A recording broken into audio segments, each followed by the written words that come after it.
guys, ang unit natin is Triton Athlete 4x4 Automatic. So, ayan guys, papakita ko sa inyo kung gaano kaganda yung Triton dito sa Mitsubishi. So, ayan siya. So, what's up guys? Ito ang Triton Athlete 4x4 Automatic 2024. Ayan guys, ang top of the line ni Triton. So guys, meron pala siyang engine na 4N16 2240cc D4 IC 2TC. So ang engine power niya guys, actually naka-extra high power na rin siya. And regulation, conformity, exhaust emission regulation. And ayan guys, ang kanyang steering wheel, actually naka-electric power steering na rin siya guys. And of course, meron siyang adaptive cruise control and audio control. Ayan. So, naka-leather na rin si steering wheel, guys. Sobrang ganda at sobrang elegant tignan. And dito naman tayo sa...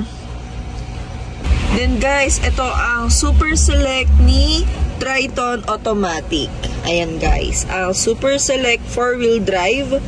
Ayan.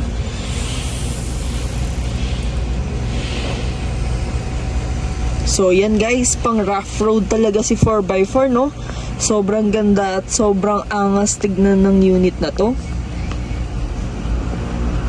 So, yung mga adventurous dyan guys, ito, saktong-sakto sa inyo to.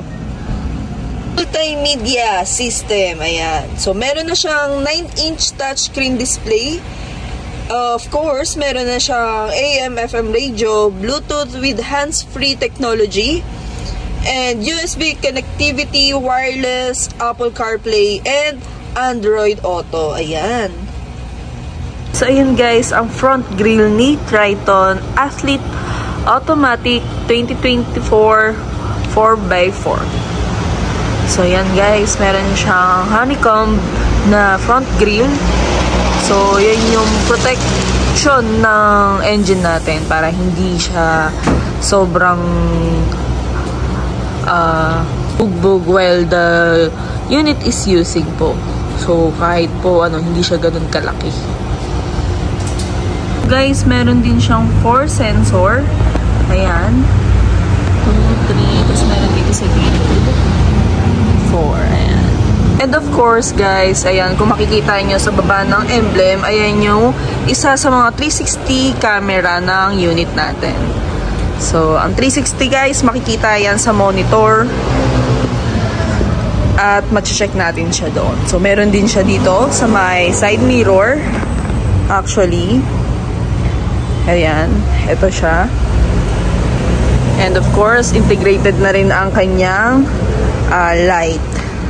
Side mirror natin. And of course, meron din tayong roof rail. And bull bar. Ayan. Ayan guys, sobrang angas. Sobrang ganda ng Triton natin.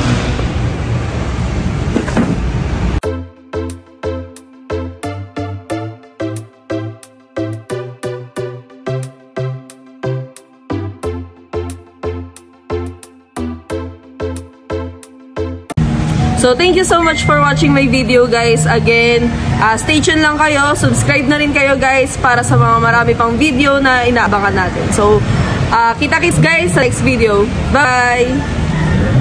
And of course, don't forget to like, share, and subscribe my YouTube channel. Thank you, guys, for watching.